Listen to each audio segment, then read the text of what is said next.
Okay, good morning everyone. Now, we're going to cover this next chapter very briefly. This is about the applications of motivation at the workplace, MBOs. Again, I think there's some research out there on management by objectives, why MBOs can sometimes fail. These are usually in the context of HR research in human resources. The concept of employee involvement or empowerment. These are issues that are often studied and often researched.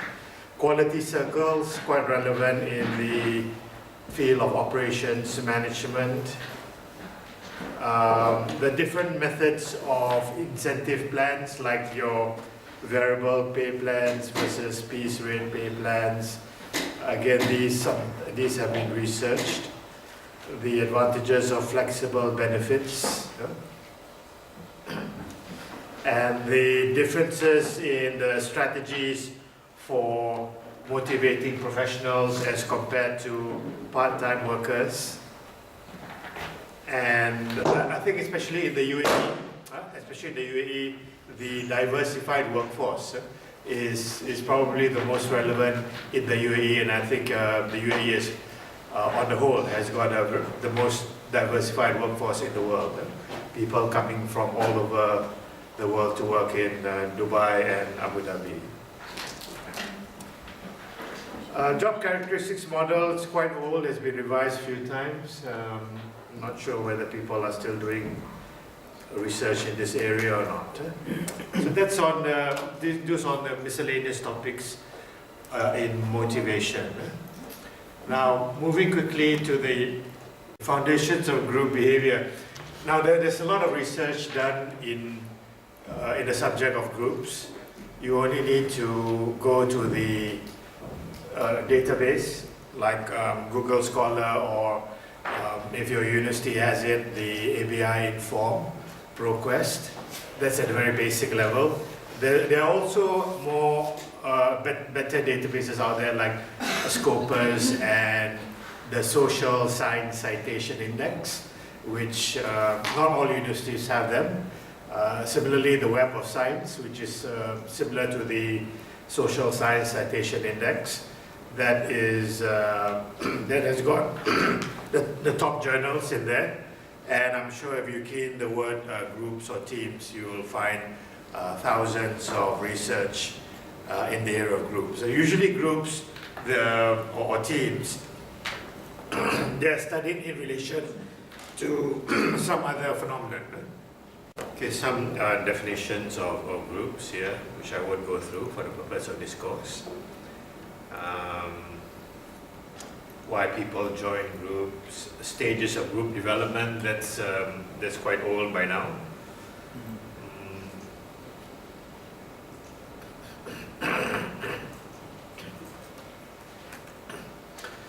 Factors affecting team performance. Now, there's a lot of research done on all these factors which affect team performance. For example, the composition, homogeneous versus heterogeneous groups. Homogeneous groups are where the team members are similar to one another in terms of either demographics or in terms of skill sets or maybe values. And heterogeneous groups or teams are the ones which have people from varying backgrounds and sometimes varying cultures and nationalities, cultures and beliefs.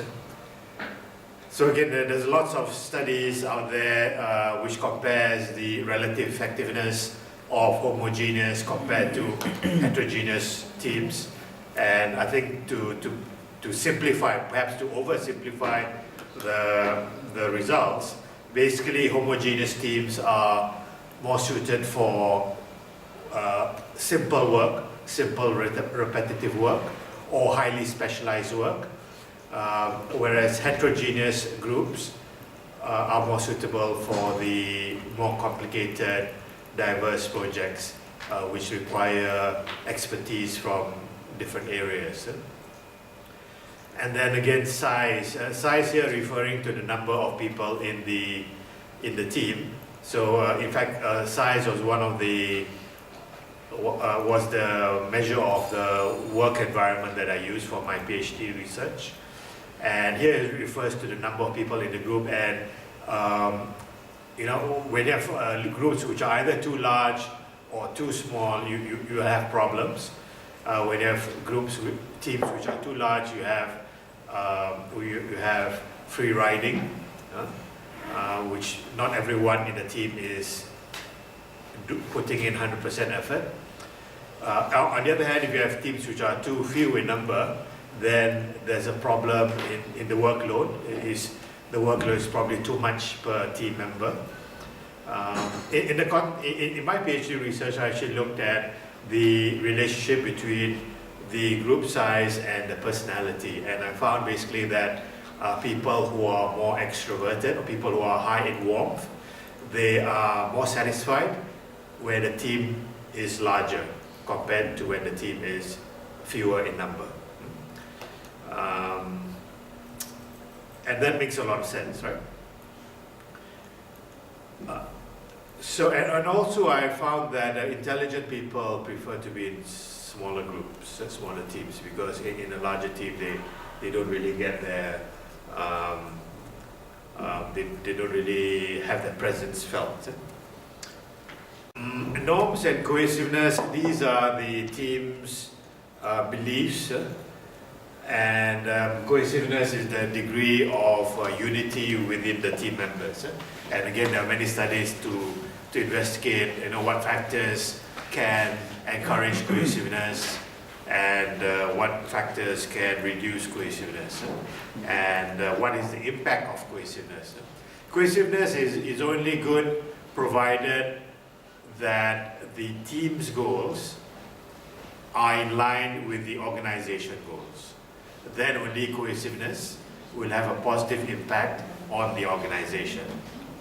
If the team's goals are not in line with the organization goals, for example, if the organization says we want to have more productivity, but the team goal is do as little work as you can, don't work unless the supervisor is watching you, then the more cohesive the team is, then the less productive the team will be. So cohesiveness is only good provided that the team's goals are in line with the organization goals.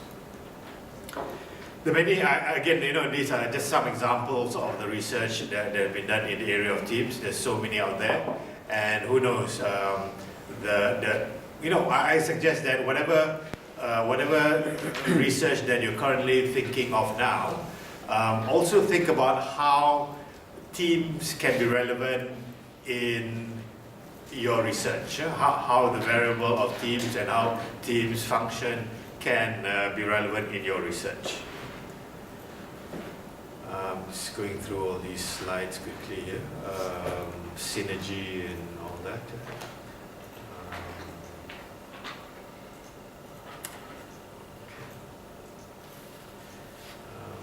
The decision making in teams as opposed to individuals, and how to ensure that the team makes effective decisions.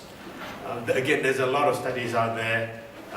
If it's relevant for you, I strongly suggest that you have a look at the databases with all the research articles on team decision making.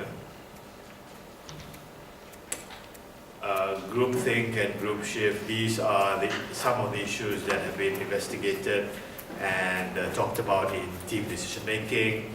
Brainstorming, again, another popular research topic in teams. Virtual teams, that's something which has been around for some time now, and that's where the team members are physically located in different places around the world, but they work together and they communicate through the internet, through Skype or through video conferencing. And that's becoming more and more common nowadays. And that's usually in a if you're doing something, if you're doing a research on IT, communications, and the impact of IT on the work and all that, then probably virtual teams will be one of the issues that you'll be looking at. Okay, the next topic is on communication. And again, communication, there are a lot of research out there in communication. Yesterday, I think we just talked with some of the students here. You're doing leadership communication. How people with certain kinds of leadership styles, they communicate in a different way compared to people with other communication styles. So that will obviously be relevant. Communication, I mean, this is a very old model. Communication is basically a two-way process. And what it says here is that, the source, like for example, in the class here, I'm the source. And when I want to say something to you, I do a process called encoding, which is translating the thoughts that I have in my mind, putting them into English words, and then I pass these messages to you in the form of spoken words. And then when you listen to what I'm saying, you're doing a process called decoding, and you're trying to understand what is it that I'm trying to say.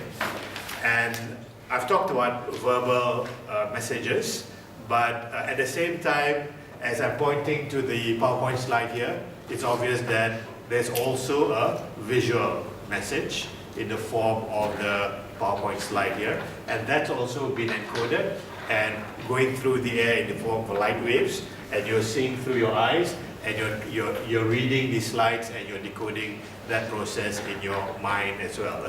So in this class, there's the verbal message, and then there's the visual message, and there's also the non-verbal or the body language message. And when I'm pointing to the screen, that's part of my body language, which is directing your attention in a particular way. Yeah? So I think research has shown generally that if you use all three methods of communication, it's more effective than using only one. But there are a lot of studies that have examined in terms of the problems that arise, or that the problems because of interference in the communication process.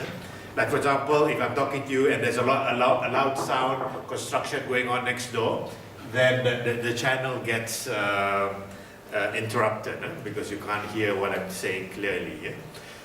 Similarly, if you're thinking about the work or the presentation that you have to make tomorrow at work, then even though I might be talking, you might not be paying full attention to me. You might be thinking about the presentation that you've got to do tomorrow. So your decoding process might be interfering. Or in my case, like for example, if I'm distracted, if I'm trying to give a lecture at the same time I'm trying to think of something else, perhaps think about another work that I have to do, then again the encoding on my part will have some interference. So a lot of research is done in neuropsychology to look at the encoding and the decoding, the noise interference, and so on and so forth.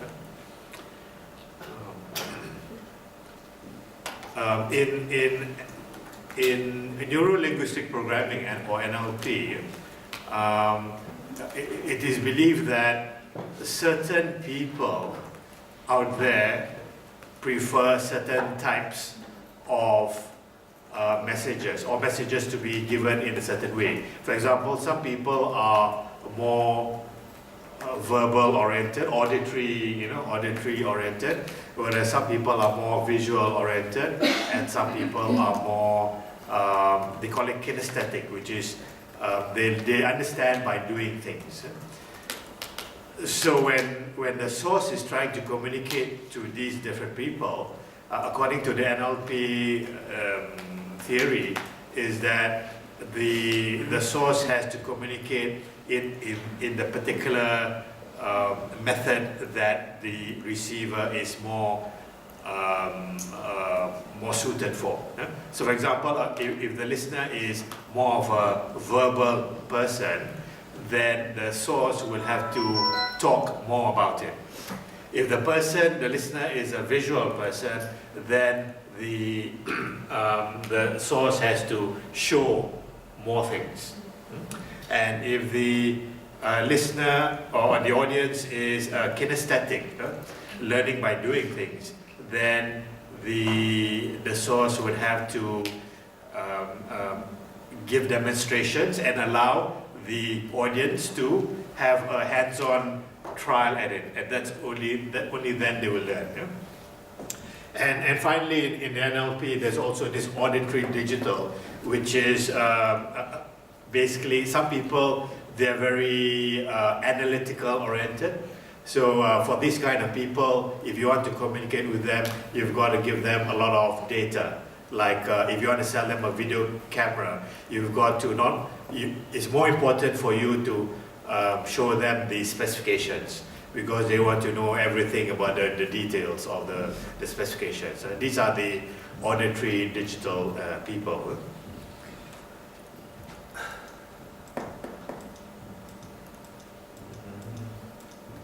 So these are the different methods of communication and the advantages and disadvantages there.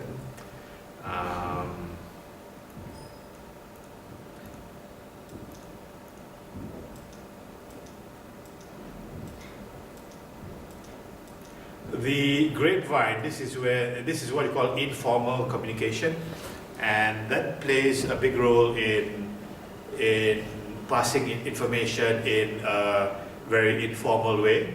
Often it is more accurate than official information.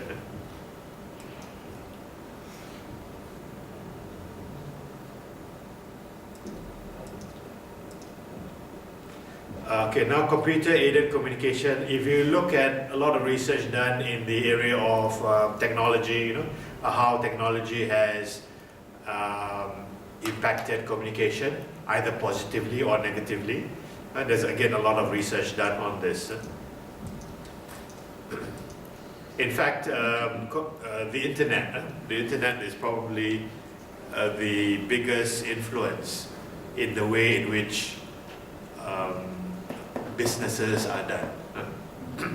I remember when I was working as a lawyer in the 1980s, when we had our first personal computer.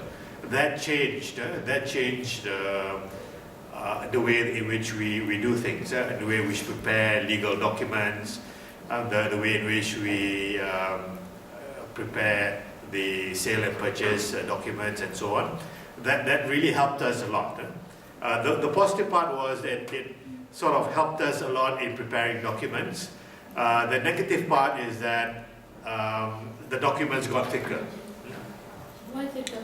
Why it's thicker? Thicker because, well, I mean, if you type manually a 3-page document, it takes quite a long time. But if you just copy and paste, it cuts the work, and therefore, you can add more and more and more pages. And you can save it electronically, so it won't be thicker. Yeah, when computers first came out, they were saying that, well, computers are going to make us less dependent on paper and make us use less paper. That was the promotional tool when computers were coming out. But in reality, it was the total opposite. When computers came out, we used more paper. Because why? We print out emails, the documents got thicker, so we print out multiple copies of the documents, and so we end up using more paper, really.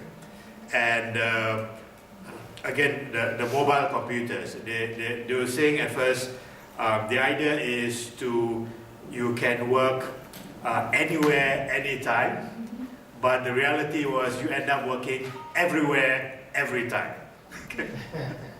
So there's a gap between what was intended and what actually happened.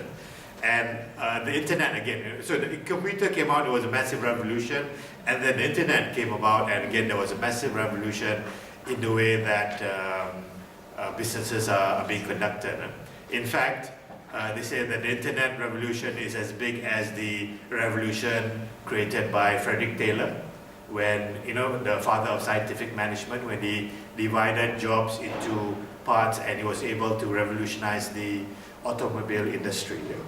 So internet is revolutionizing the way in which businesses are done.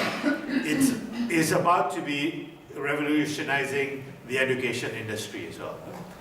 That's why we have, well, I mean, in future you see this, or you probably will be seeing this on the YouTube, and people will be watching the lectures at home in the comfort of the homes over YouTube or other media. And many of students instead of a few. A lot of changes are being done in the area of IT and how that has impacted businesses. Training as well, you know, you have all these simulators. Of course, aircraft simulation, the pilots, that's already been around for a long time. But also business simulations is becoming more popular now. So if you're doing in the area of IT, that's a lot of research to be done. This slide on communication richness, from the face-to-face conversations at one extreme to the memos or letters and emails at the other extreme. On this side you've got high channel richness, and on this side you've got low channel richness. So basically, if the message that you intend to give is very unique, then you probably will have to have a face-to-face conversation as opposed to just a memo or letter. But of course, video conferences come very, very close. And nowadays you have, again, you know, lectures which are videotaped, and that passes on the message in a great detail.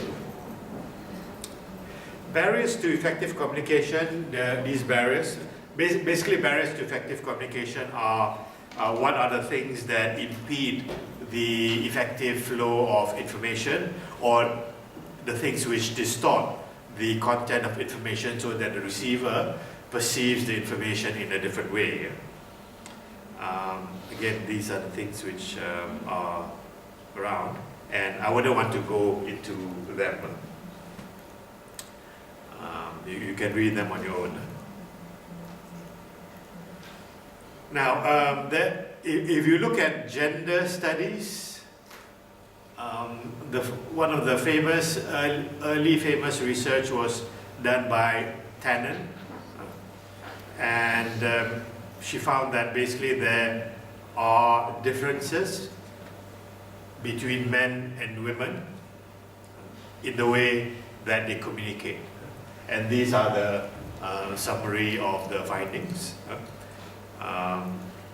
John Gray's book, Men Are From Mars and Women From Venus, says basically the same thing. But the original, the scholarly research was done by Tannen, and subsequently there are there are many research which have shown that partly supports Tannen's research to say that there are some differences, but that the differences are now blurring. I've done a couple of research in this area as well. If you look at my research, which is available, which can be obtained from the internet, I did a research in Malaysia, and I found, basically what I did was I looked at I looked at what John Gray did, you know, what he said in his book, and extracted that information, and I tested what he said. And I found that in my research, 1/3 of what John Gray said in his book was supported in my findings among the Malaysian sample. 1/3 was neither supporting nor contradicting Gray's statements, and believe it or not, the last 1/3 of what John Gray said about men, for example, are actually true for women in my example. So it was like the reverse. What he said about men was true for women in my example, and what he said was women is true for men in my example. So that shows that basically, you have to be careful about generalizing research done in a particular society and generalizing it across the globe. So my recommendation in my research was that if anyone were to rely on that book as a guide to gender differences in communication in Malaysia, then they have to beware, because probably 2/3 of what John Gray said is not supported in the findings in my research in Malaysia.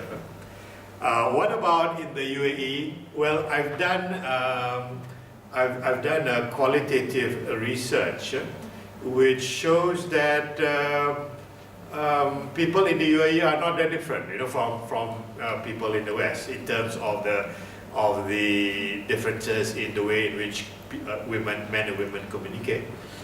There's surprisingly a lot of similarities between my findings here and those in the West. Again, to break the stereotype that people in the Middle East are so different from people in the West. In the end, there are a lot of similarities.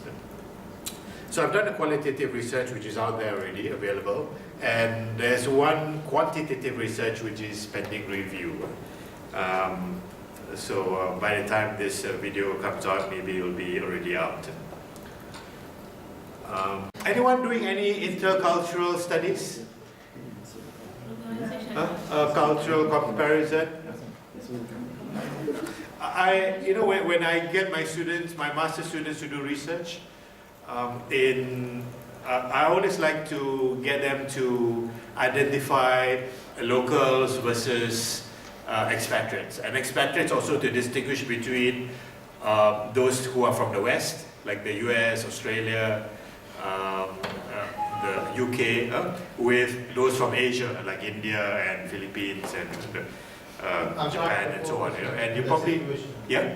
I'm trying to focus like on the situational leadership, because it's related to the culture, which is supported. And that would be interesting, because to see, like, I'm sure different groups will perceive things differently. But the challenge, of course, is the sensitivity issue, whether they'll be really honest with you. But there's a feeling that there is a difference between these cultures. And I said, probably UAE is one of the best places in the world to study the cultural differences. The cultural differences and how people are able to unite despite their cultural differences. How people are able to work together cohesively, despite coming from different countries. And I think Abu Dhabi University is one of the best examples of that. We've got quite a fair distribution of people. There's no dominant nationality or race here among the faculty members in Abu Dhabi University, and that's one of the things that I like about this place. Body language, high context, low context. This is probably in the area of language studies, which we're not really. But those doing language studies, obviously they will look at high context, low context cultures. Right. Okay, let's have a look at this very popular topic on leadership. And in this class, I understand that. In this class, I understand that you've already gone through a course on leadership, so I'll be going through very fast in these slides. Difference between leadership and management. Trait theories of leadership, these are one of the earliest theories of leadership.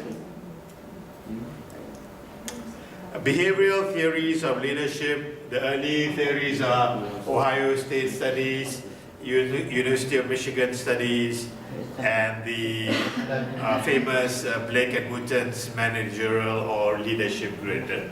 And in this model, basically those who are in the top right-hand corner are the best managers. And I believe there are a lot of training courses that first of all make use of the questionnaire to identify where the manager is in this grid.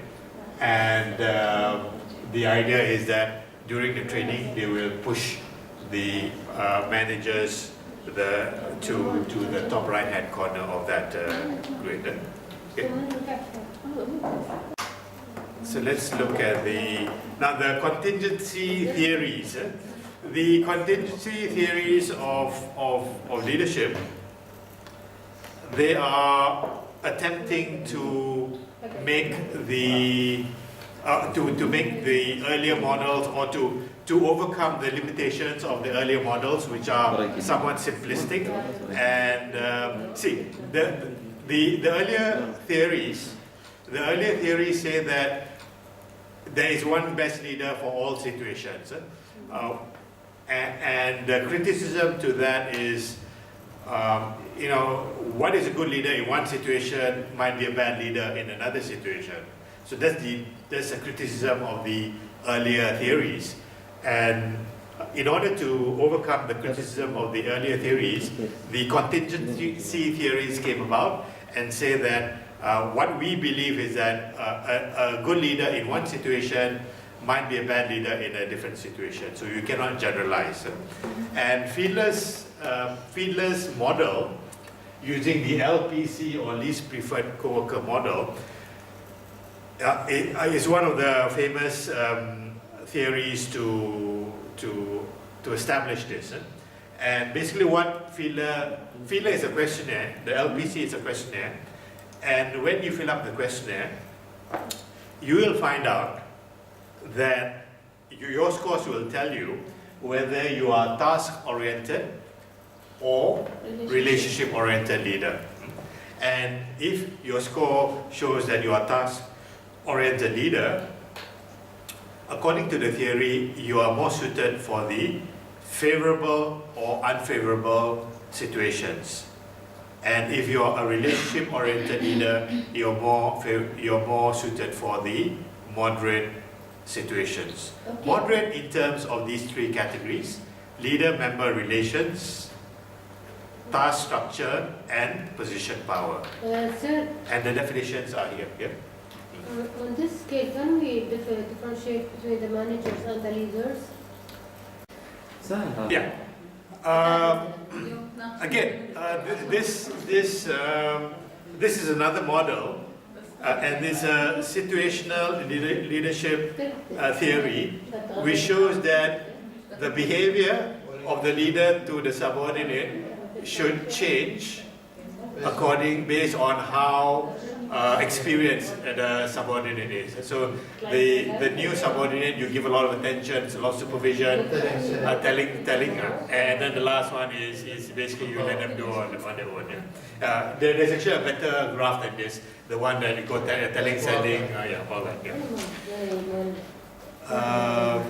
LMX theory basically shows that leaders have favorite groups of subordinates and less favorite groups of subordinates, and the way in which they interact between these two are different.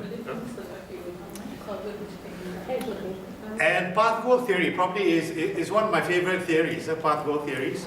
And this essentially it embodies person environment fit or leader situation fit, and that's why I love this model so much for that purpose. Not because it's 100% works, because the subsequent empirical studies fail to support entirely 100% this model. It supports in some areas, but it doesn't support in others. But the concept is what I like. What it says that the leader's behavior should depend on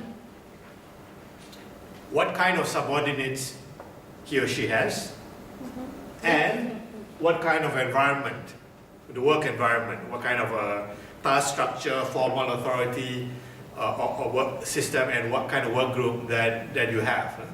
And see, according to this school of thought, which I do believe in, a good leader should be able to exhibit multiple kinds of behavior. In contrast to Fiedler's premise is that you are either relationship oriented or you are task oriented. You cannot be both, you know. You are who you are, and that's who you are, and you can never change as a leader or as a person. That's what Fiedler says. It's a trait-based leadership model. It looks at the person's character inside, which cannot change. Whereas this one is a behavioral model, which shows that there are different behaviors that the same person can exhibit, and the more behaviors, the more flexibility of behaviors, the better the leader would be. And of course, the best leader would be to know which behavior to apply in which situation. So a good leader would have, you know, a number of behaviors like directive behavior, participative behavior, achievement-oriented behavior, and supportive behavior. And when faced with different kinds of subordinates and different kinds of work situations, a good leader will be able to choose the correct behavior for the correct situation. Example, let's just take the directive behavior. Right? Let's say this person this leader has the ability to have a directive behavior, tell people what to do. Now, if you have a subordinate who is not experienced, would a directive behavior be useful? Yes, because the employee does not know what to do. A leader must tell them what to do. Otherwise, the subordinate will be lost. So a directive leader matched with an inexperienced subordinate is a good match. Now, what about locus control? Remember we talked about internal and external locus control, right? The internal locus control subordinate says that I decide what to do, when to do, how to do it.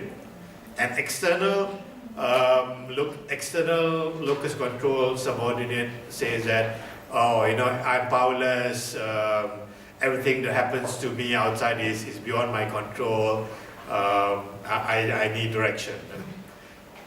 So a directive leader would be better matched with an internal or external locus control? External. External, right? Because the external locus control, they are without direction, they are often directed by external forces. So you need a directive behavior from the subordinate to direct them what to do.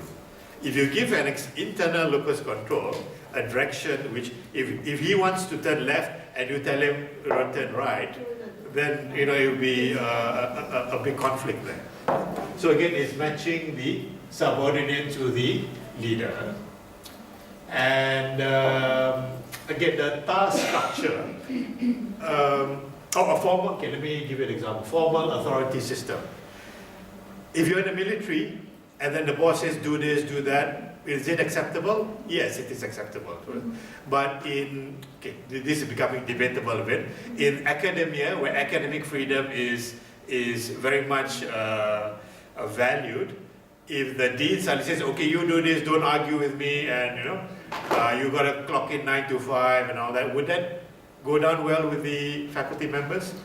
No, probably not, right? So, so in an organization where the culture is freedom and flexibility, and then suddenly you have a directive leader who is giving orders like in the military, would that be a good leader? I don't think so. It probably cause a lot of problems. So at the end of the day, it's about matching the leader to the subordinate, and that's why I like this model. However, the problem is that, you know, some of the other behaviors like achievement-oriented, participative, supportive, is a bit more difficult to match these other, these other criteria, and that's why the model is only partially supported. You know? The studies which have been done. In fact, I got some of my MBA students to do this model, and there was not a great deal of support for certain combinations. But like I said, in future, people could look at the match between leaders and subordinates. And in my PhD research, I didn't really use this model. I looked at this area of supplementary fit. And what supplementary fit is about, matching matching the personality or the values between one person and the other. And in my research, I compared personality of the superior with the personality of the subordinate. And I found that when the closer they match, the more satisfied the subordinate is with the superior. And I think that makes a lot of sense, right? The more similar you are, the more you tend to agree with one another and think highly of one another. Is that always a good thing? Well, it's debatable, okay? Can you apply the supplementary fit for the same level? I mean, of course, yeah. Still in the area of leadership, just in case that you didn't cover this in your previous class.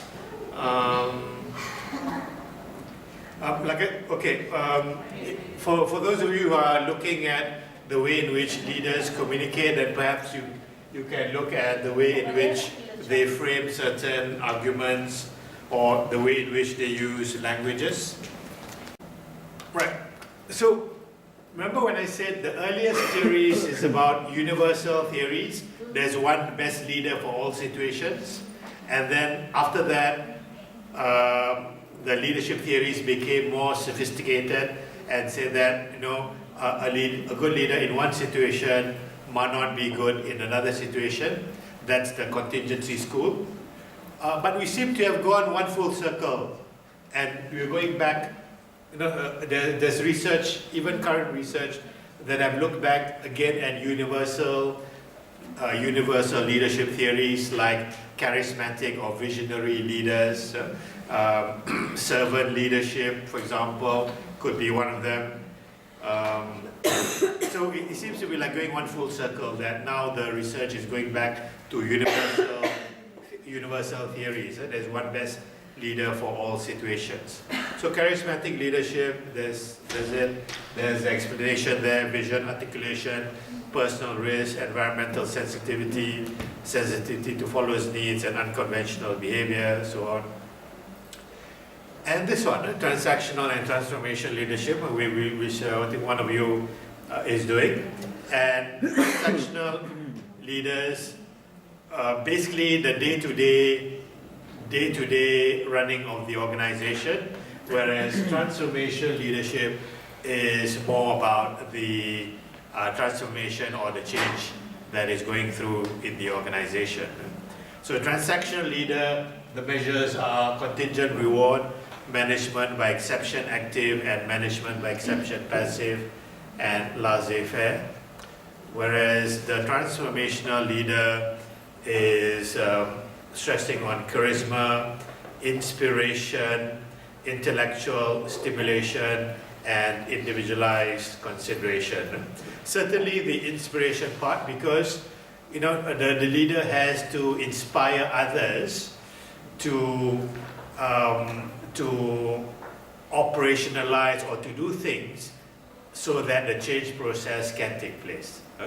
The inspiration and the charisma is very important to influence others, because the leader is not the one doing it. Ultimately, it's the followers who are doing all of this, but it's the leader that's motivating them and guiding them, guiding these employees to make those changes in the organization. And transformational and transactional leadership, it's not the opposite ends of the same dimension, but rather they are different constructs altogether. And a good leader can have or should have both transactional and transformational leadership. Why transactional is still needed? Because even if the organization is undergoing change, there is still some element of stability within the organization. So transactional leadership traits or characters are still required. And obviously transformational leadership characteristics are required when or if you want to effect change in the organization. Visionary leadership, somebody who can give a vision of what the organization will be in the near future and inspire other people to carry out his vision. This is a picture of Michael Dell, who took on IBM, and he was able to change the computing industry from mainframe, which IBM was famous for, into personal computers.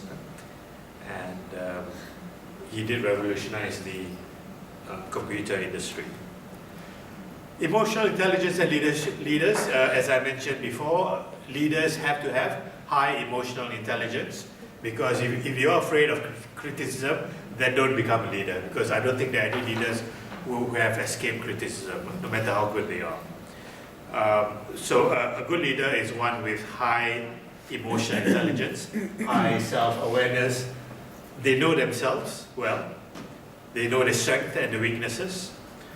High self-management, they're able to manage their emotions. High self-motivation, they're able to motivate themselves despite all the hardships, all the hardships and obstacles around them. Empathy.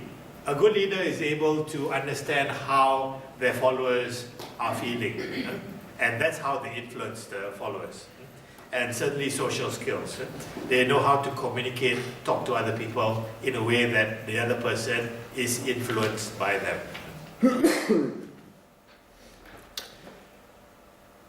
So the magic question, are leaders born or made? Well, it's a combination of the two. There's some inherent born characteristics. So some people are born leaders, but can leadership skills be taught? Well, if it can't be taught, then no point having any leadership courses or even MBA courses. So leadership can still be taught to a certain degree. Just like in sports, there are gifted athletes, but even gifted athletes have to undergo training. And that's on leadership. Power and politics. That's usually, power and politics usually ties in with leadership, because with leadership comes power. And what is power? The capacity that A has to influence the behavior of B, so that B acts in accordance with A's wishes. And it's all about dependency. The more people are dependent on you, the more power you have over them. So similarly, in the context of leadership, the more the employees or subordinates are dependent on the leader has something which the subordinates want, then the more power the leader has over the subordinates.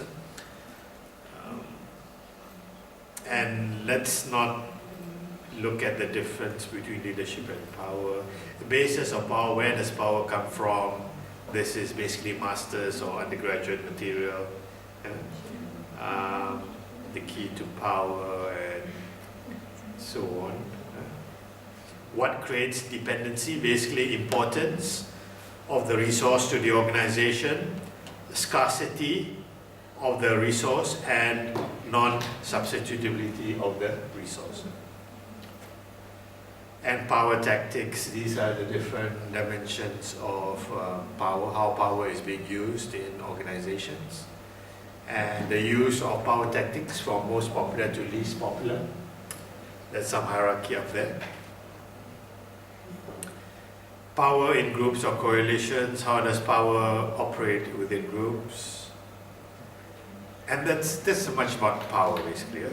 Now, abuse of power probably, or the unethical practices in which a person uses in order to get what they want, that's under the description of politics. So politics here is not referring to government politics, but it's often the illegitimate behavior or the unethical behavior or the inappropriate behavior of people within the organizations, the things that people do in order to get what they want. And one of my students is looking at the sources of of political behavior in organizations. And what encourages political behavior? It can be categorized into two main categories. They are the individual factors and organizational factors.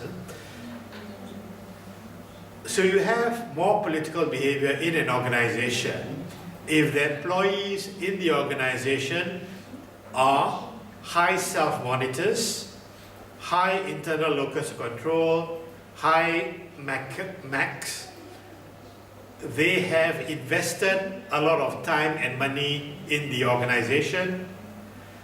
If the employees perceive that it's difficult to get an equivalent job outside, and if the individuals believe that by doing the political behaviors, they will get what they want or they will avoid what they don't want. So when you have, if you have these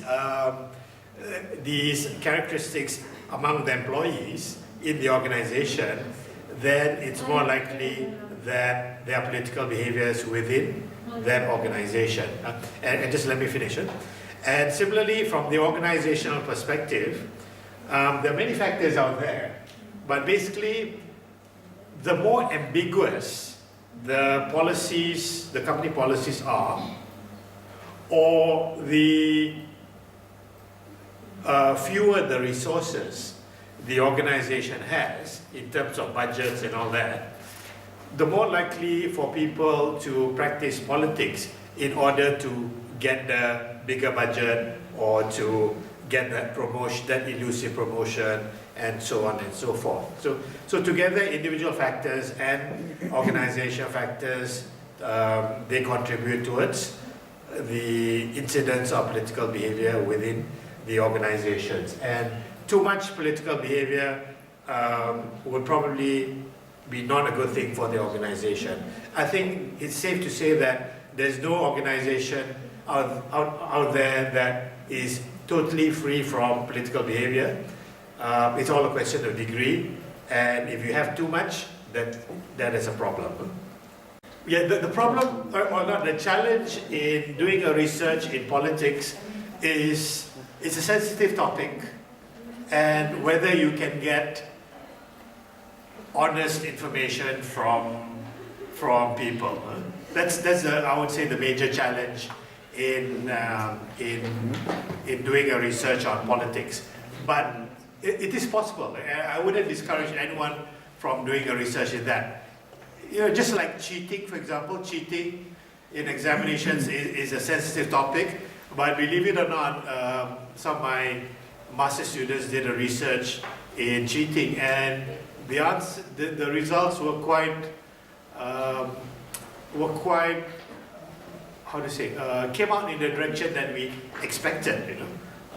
And it was, so even in a sensitive topic like cheating, it is possible to get honest answers from people. So anything's possible. Now, if you have too much politics, you have decreased job satisfaction, increased anxiety, increased turnover, and reduced performance. That's why you want to manage the political behaviors to a manageable level. And then, I don't want to go too much into detail on this one. Basically, the defensive behaviors are the behaviors that people do in order to avoid something. Avoid what? Avoiding action. These are the strategy. These are the tactics that people use. Avoiding blame. These are the tactics that people use. And avoiding change. These are the tactics that people use. So if you're studying, if you're doing a research on the methods of political behaviors or methods of defensive behaviors in political measures, then this is, you would look at this, the incidence of political behavior. Impression management, basically about improving your image. And is political action ethical or not? That's another topic. Conflict and negotiation. Well, there's many research in the field of conflict and on the subject matter of conflict.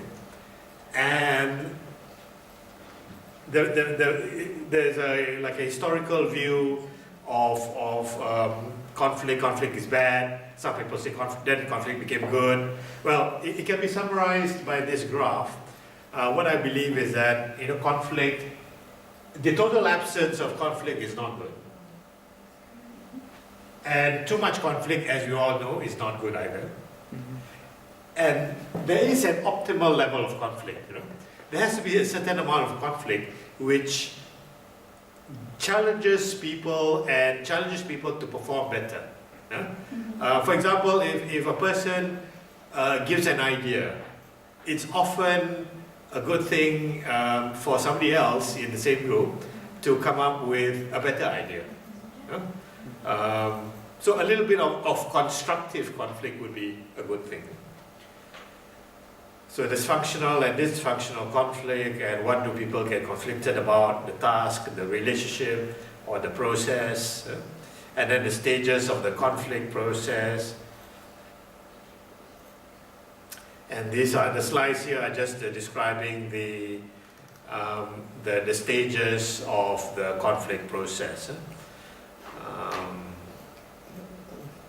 The different strategies or different dimensions of conflict handling intentions. You probably got the best one is collaborating, is a win-win situation, and compromising is win some, lose some.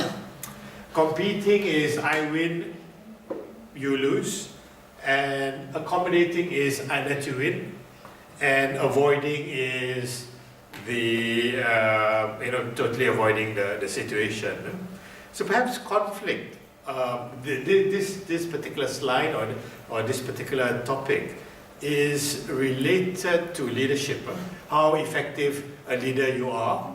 And I would say a good leader is the one that is able to practice all five, and a good leader is the one who knows which of the five to apply in which kind of situation. So that's how you make a link between conflict and leadership effectiveness. Conflict resolution techniques, there's a whole list of them. I won't go through them. It's more of a management purpose.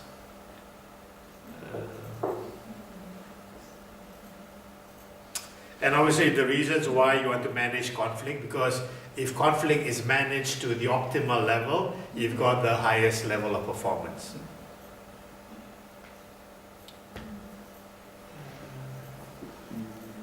Right, so that's on conflict.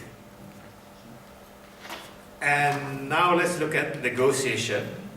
Negotiation, again, I don't think any of you are looking into this area. Then it can increase the performance, otherwise it won't increase, sorry, the conflict, if it's managed in a proper way, then it can increase the performance. Yes. Otherwise it won't. Yeah. In fact, the way that you've described to me the knowledge management, or rather the training, the imparting of the skills from the mentor to the mentee, yes, often a certain amount of conflict is necessary in order to challenge the mentee to perform at a higher level. And we all, I think we are quite familiar with the old school method, where the mentor sometimes is somewhat abusive towards the mentee in some cases, in order to challenge the mentee to rise to a higher level. So a certain amount of conflict is necessary, but obviously not too much. Yeah. Negotiation, yeah, some interesting research in negotiation. It has been shown that personality traits and gender does not make a difference to negotiations. And what that suggests is that negotiation is a skill which can be taught, and irrespective of gender, males or females, both males and females can be good at negotiation. And it doesn't say that extroverts are not necessarily better negotiators compared to introverts. So again, according to the studies here, personality traits do not have a significantly direct effect on the outcomes of either the bargaining or negotiating process. But I know maybe they have looked at the wrong traits. Maybe they haven't looked at sensitivity, which could be one of the factors. So not to say that there is no relationship, but maybe they looked at the wrong personality traits. Organizational culture, and I think some of you are looking at organizational culture. What is organizational culture? Oops, let's...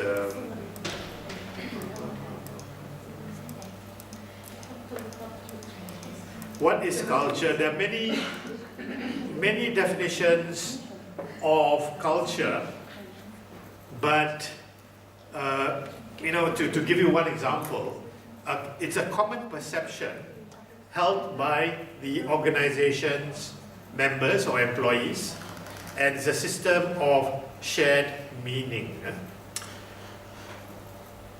There's a slight difference between culture and climate. There's another term, culture and climate, and I don't want to go deeply into this difference. But if you look at the if you look at the literature, there's some articles that discuss about the differences between culture and climate. Having said that, there are studies in both culture and climate. And culture is like, just like when you have culture of a country, you also have culture of a particular organization, what the people in that organization believe in, what they hold to be important, and cultures are such that whenever you have outsiders coming in, then there's a process of orientation where the new entrants will learn about and hopefully adopt the current organization's culture. And if you look at the person-organization fit or PO fit, that's essentially about culture, how the individual fits in with the organization's culture. So for example, if the organization culture is on experimentation, trying something new, innovation, creativity, then the individual also has to adopt that kind of mindset. If the individual resists that mindset, if it still remains conservative, then there will be a lack of PO fit. And ultimately, what will happen is that, well, in the meantime, what happens is that the satisfaction of that employee will go down because of the lack of fit. And ultimately, the person would leave the organization.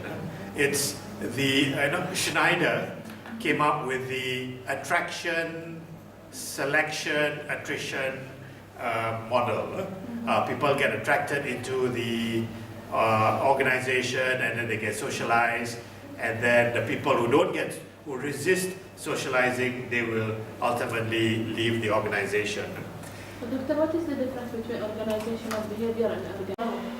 There's, I don't want to say too much about organizational culture, except that there are many ways of looking and measuring organizational culture. The most famous being Hofstede, Hofstede, Hofstede's measurement of culture that looks at power distance and all these other dimensions. So Hofstede's measure of culture is one of the very popular ones, but it's not the only one. There are many ways in which culture is being measured. So if you're intending to do your thesis in the area of organizational culture, I would strongly recommend you to look at the different models of organizational culture, or the ways of measuring or defining organizational culture, and also have a look at competing models in organizational climate, because you need to know the difference between culture and climate if that's your area. And then choose one model and justify why you choose that particular model. And often, like organizational culture, you look at, like for example, one of my students, my master students, she looked at how people's personalities, how employees' personalities, how they interact, or how they fit or they don't fit in a particular organizational culture, and how that is related to satisfaction. So just an example of culture. And certainly when you're looking at change management, which some of you are, culture is definitely relevant in change management. Often in a change management process, you're changing the culture as well. So you have to look at the strategies for change, you have to look at the effectiveness and so on and so forth. How employees learn culture through stories, rituals, material symbols and language. And often when you are trying to change an organization's culture, there has to be a lot of workshops, a lot of talks by the CEO about how he or she wants the new organization to be in 5 years' time. We just had a briefing a couple of days ago about from our chancellor about the next 5 years for Abu Dhabi University, or what he anticipates the university to be. So that's that's like a kind of vision for the future, and the kind of culture that we need to have in order to achieve that vision. And then one of the key things that is in our mission and vision is the thing about ethics. So we are stressing on ethical behavior, and I think one of our missions is basically to produce graduates who have got high ethics, high ethical behavior. So when they leave the university, they are practicing, they have high ethical behaviors. Something that you might want to look at, spirituality. That's one of the contemporary areas of research. Why we call spirituality instead of religion? Because these studies are done in the West, where they don't believe in, they don't associate to any particular religion. But the spirituality here is about, about being good and being the best that we can be while we're on this planet, and being accountable for all our actions and so on. There is this, I've seen this, I think, we've heard of emotional intelligence scale. There's, I think, a spiritual intelligence scale out there somewhere. I think somebody from Indonesia developed that. And that's something that you might want to look at as well. Oops, what is it? So that's all I want to talk about organizational culture. So if any of you want to talk further or show me something that you've done, please feel free to do so after this class. Let's cover this last chapter on organizational change and stress management.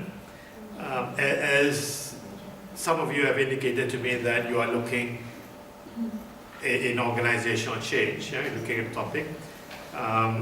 One of the things that you could be looking at as factors or forces for change are the nature of the workforce, more cultural diversity. You can look at technology, which is the introduction of softwares to speed up the processes, and perhaps not in this part of the world, but in other parts of the world, you could be looking at how the economy has caused change within organizations, like the recession versus the boom time.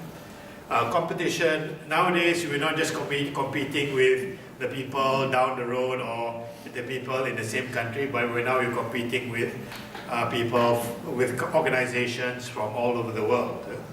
It's no longer a regional competition, not just a regional competition, but it's a global competition. Social trends, like for example in marketing, the way in which you market your product or service is now changing in that now people have Facebooks and Twitters. Websites have been around for some time already. That's one of the good ways of advertising to anyone in the world. Certainly in my website, my own personal website, which I have people from all over the world inquiring about the courses which I run in NLP. World politics also impacts how organizations are, operating. And obviously, when you're looking at a change, you are often looking at the factors or the sources of individual resistance to change. And I remember many years back when I was still in my previous university, in a master's course, I had a foreign student from Oman, and he was telling me that this was what, I think in 2007, I think around there. He was saying that in Oman, in the government sector, they have changed from half-day work to a full-day work. And the research was timely, was that he was looking at the sources of resistance to change, the change of the timing from the half-day to the full-day for government employees. Interesting results. And he looked at the sources of resistance to change: habit, security, economic factors, fear of the unknown, and selective information processing. This is why individuals might resist change, and also why organizations as a whole might resist change, because there's inertia. Because the larger the organization, the more difficult it is to change. Small organizations, quite easy to effect the change, but large organizations, they are just like a large ocean liner, a large ship. It's difficult to change direction compared to a small canoe. You can just change like that. Structural inertia, limited focus of change, group inertia, threat to expertise, threat to establish power relationships, threat to establish resource allocations. All of this resists our organizational sources of resistance to change. Let me just talk about this one here, limited focus of change. Now, this is probably one of the major reasons why change is ineffective in a lot of organizations. They change in one department. They make a change in one department, and then they ignore the other departments within the same organizations, and they don't realize that the other parts also need to change to be in line with that change in order for it to be effective. They just change one part and then they expect the change to happen, and it doesn't happen like that, right? And that's a lot of reasons why change has failed in a lot of organizations. And what are the tactics for overcoming resistance to change? Basically through communications and giving support, and finally, the last resort, cohesion. Three-step process, let's talk about that. Always when you are trying to make a change, there are driving forces which motivate the change to happen, and then there are restraining forces which hinder or prevent the change from happening. So one way to make the change from the current state to the desired state is to increase the driving forces and to reduce the restraining forces. And that happens at the organizational level as well as the individual level. I will often talk about this in my self-development courses.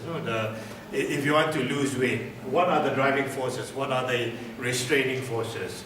If you want to succeed in your career, or you want to make more money? What are the driving forces and what are the restraining forces? You have to be aware of all these, you know, and make systematic efforts and steps to increase your driving forces while removing or reducing the restraining forces.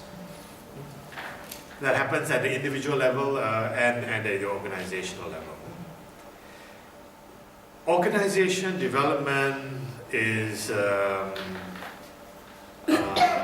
know, it is quite a topic. It is like a subject by itself, and it's.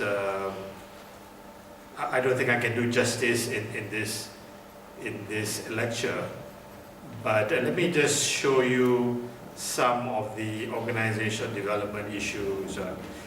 Like, for example, learning organization. An organization that has developed the continuous capacity to adapt and change. And believe it or not, I think studies have shown that universities are not learning organizations, you know, within that definition. They're often resistant to change. And the knowledge management, which some of you are looking at, the process of organizing and distributing an organization's collective wisdom so that the right information gets to the right people at the right time. And knowledge management is, the premise is that intellectual assets are as important as physical assets. When individuals leave, their knowledge and experience goes with them, and the KM system reduces redundancy and makes the organization more effective. Basically, one of the things about knowledge management is that they get the members to pool or archive their knowledge so that when the individuals leave the organization, they don't take the knowledge with them, it remains in the organization so that whoever steps in to replace that, they can carry on.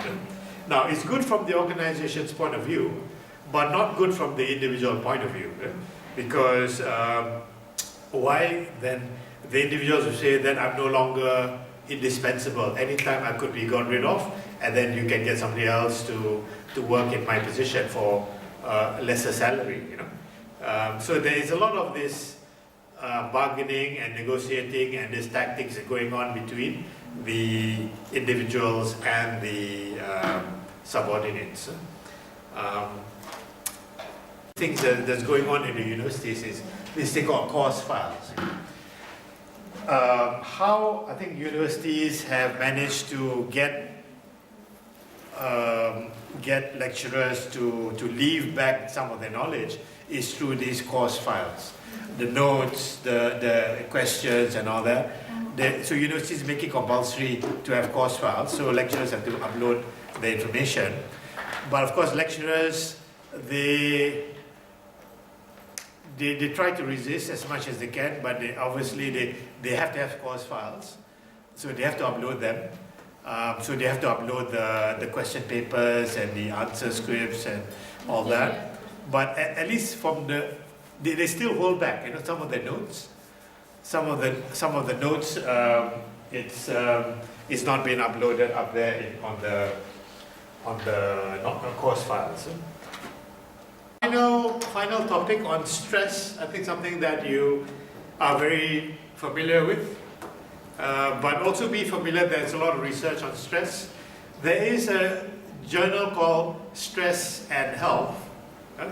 It's an A-ranked journal, and the editor is Cooper, Professor Gary Cooper from the UK, and he is the expert on stress. There's lots of research on stress, and I have one article also in there. It's the comparison of the different techniques in NLP, timeline therapy, and hypnosis in reducing the intensity of negative emotions in stressful memories from the past. And basically in that research what I did was, it's an experimental research. I took measures of the intensity of negative emotions before and after the procedure, and I did it with hypnosis, I did it with timeline therapy, and with neuro-linguistic programming, and compared these three methods. And basically, the timeline therapy was the most effective in removing negative emotions from the past. The second most effective was NLP, using a dissociation method, which is basically the pictures that you have in your mind. The person pushes that picture further and further away from their mind's view, and then also turns down the sounds and the feelings along with that picture. And that reduces the intensity of the negative emotions from that memory from the past. It doesn't remove the memory, but when the person recalls that same memory, the intensity of that negative emotion, like anger or sadness or fear or hurt or guilt, is very much less. And timeline therapy was the most effective in reducing the intensity of negative emotions from the past. In some cases, it was from like a scale of 10 or 8 right down to 0. So they still remember the memory, but they don't have any feeling. Sometimes they are laughing as they're talking about it, as opposed to before the procedure. I think, Doctor, you did some one with me. Yeah, there is a lot of. I think this slide probably, if you ever intend to do a research in stress, you'll find out about the environmental factors, the organizational factors, and the individual factors that are responsible for stress. And then the individual differences within you can help moderate or reduce that stress. For example, your perception. Also, I would say coping mechanisms. The coping mechanisms can reduce the stress. And basically in my research, the techniques in NLP, timeline therapy, and hypnosis, these are essentially coping mechanisms to reduce the negative emotions and thereby reducing the stress. So, but usually these, or not usually, but in my case, the study was done using experiments. And the consequence of too much stress, as we all know, are headaches, high blood pressure, heart disease, physiological symptoms of anxiety, depression, and decrease in job satisfaction, and behavioral symptoms, productivity, absenteeism, and turnover. So stress could be one of your outcome variables. Like, you look at job satisfaction and you could look at stress. Another closely linked construct is burnout. Burnout is stress over extended periods of time. That's another outcome variable that has been researched. Okay, and these slides are all just talking about the sources of stress. And just like in conflict, we all know about too much stress is not good. But also be aware that total absence of stress is also not good as far as performance is concerned. When somebody is totally relaxed, especially when you think about in the context of sports, somebody is too relaxed, then probably they will not perform as well as when they have an optimal level of stress. And similarly, I think in work as well, you need to have a certain kind of energy within you. Certainly when you're listening to a lecturer who's just too laid back and talks like this, I don't think you like that kind of lecture. It has to have a certain kind of excitement in the voice, and that will get you also excited about the the course. And individual approaches to stress is basically like the coping mechanisms, and as I said, that's what I looked at. So as I said, you can certainly look at stress. You can use stress as one of your dependent variables, in addition to job satisfaction. Stress, whenever you're looking at change, I think with change, stress is probably one of the obvious job outcomes, that one of the obvious dependent variables that you should have in your model. All right, so that's